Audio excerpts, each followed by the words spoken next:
Привіт! Сьогодні рецепт для тих, хто любить хрящики, шкірки та різні субпродукти. Це мариновані свині ніжки, природній колаген. Доволі цікавий та смачний варіант приготування свиних ніжок.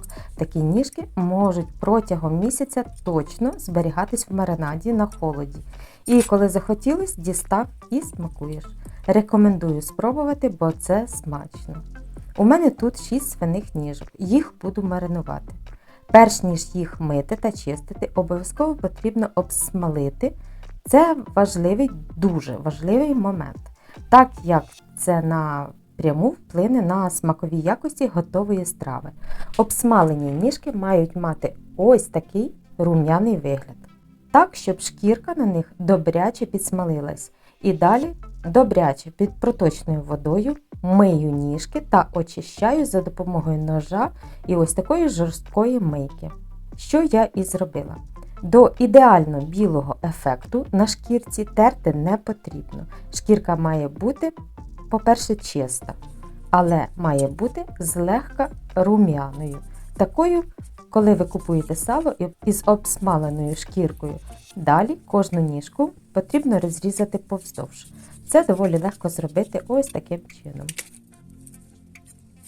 Після цього ніжки добре вимочую у злегка підсоленій воді протягом однієї доби. І важливо, протягом доби міняти воду 3-4 рази. Пройшла доба, воду зливаю і промиваю ніжки.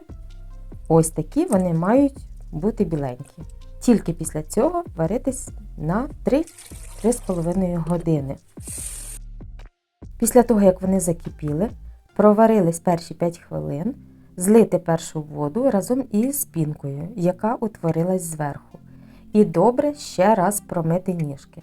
І тільки уже далі готую. На мінімальному вогні готую до повної готовності. Під час варки солити ніжки не потрібно. Солити будемо маринад, в якому вони будуть маринуватись. І додавати цибулю та моркву теж не потрібно, хоча за бажанням можете додати.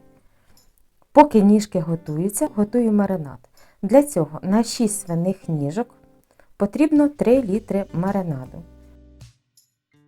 Тут 3 літри води. Додаю сіль. Обов'язково має бути не йодована у кількості 100 г солі на 3 літри води. Це 3 столових ложки.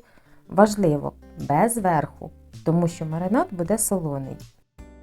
І далі із спецій додаю лаврове листя, 7-8 штук. Вони у мене дрібні, тому я додаю трохи більше. 1 чайну ложку духмяного перцю та чайну ложку чорного перцю горошком. І 1 столову ложку коріандру зернами. Накриваю кришкою і як тільки закипить, вимикаю. І залишаю маринад до повного остигання. Поки ніжки готуються, маринад має остигнути. Також мені ще потрібен часник.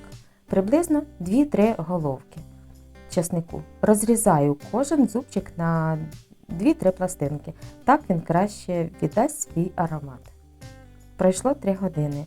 Ніжки уже повністю готові. Дістаю їх із бульйону і для того, щоб забрати з їхньої поверхні липкість і щоб вони швидше остигли і тримали свою форму, не розвалювались, занурюю невеликими порціями в холодну воду на 1 хвилину. Дістаю і залишаю, щоб вони трохи просохли. Воду холодну міняю кілька разів. Нагадую, що ніжки не солились. Викладаю у глибоку ємкість любу із кришкою. У мене це кастрюля, в якій я їх варила. Викладаю шарами і пересипаю нарізаним чесником та заливаю повністю остигшим маринадом разом із спеціями. Накриваю тарілкою, щоб ніжки не вспливали, зверху кришкою і на холод маринуватись. Їсти їх можна буде уже через 1 добу, але на 3-4 день вони смачніші. Зберігаються такі ніжки мариновані 1 місяць, це 100% у холодному місці в такому маринаді. Довше не маю досвіду, бо за цей час, як правило, вони з'їдаються. Ось такий вигляд вони мають у готовому вигляді. Зверху маринад, який має желеподібну консистенцію. Ніжки в міру солоні. Звісно, що це їжа не на кожний день, але це смачно. Природній колаген. Головне – в міру їсти. Буду рада, якщо відео було для вас цікавим та корисним. А я усім бажаю смачно їсти та бути здоровими. Усім пока! До нових цікавих відео!